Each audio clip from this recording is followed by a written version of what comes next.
A new curriculum will welcome senior high school students across hundreds of schools this coming academic year 2025 to 2026. Here's a report. The Department of Education is in full preparation for the upcoming school year. Major changes are also being introduced in the curriculum to better equip students for the workforce. One of the key reforms includes integrating digital literacy and AI literacy into the curriculum. Kasi nagbabago nga yung requirements ng mga trabaho, ng mga skills na kinakailangan para magkaroon ng trabaho. So kami sa DepEd, dapat nagbabago rin yung training at saka yung curriculum namin.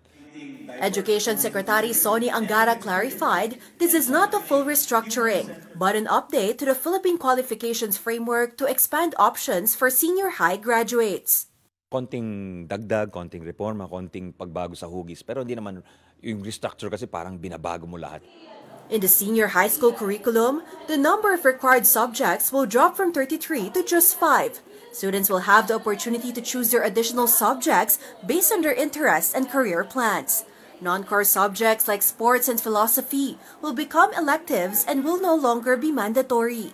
Well, yung features nung reform namin ng senior high school, yung mas content na yung subjects. Dahil ngayon 33 subjects, babawasan na natin yon. Ang i-require na lang natin sa mga bata, 5 subjects. Tapos yung karamihan doon, yung dagdag doon, yung bata na ang mamimili nung kanyang gusto. Depende sa kanyang plano sa buhay. DepEd is also preparing for the annual Brigada Eskwela, calling on private sector and community partners to support the nationwide initiative in readying schools for opening day. Well, next week, umpisa na tayo ng Brigada Eskwela, which naging tradition na po yan, kung saan nagsasama-sama ang mga komunidad and no less than the President will lead us sa launch ng Brigada Eskwela. The Education Department is also addressing traditional challenges, such as classroom shortages and lack of teachers. DepEd also plans to enhance remote learning by improving technology infrastructure, so students in far-flung areas can access quality education.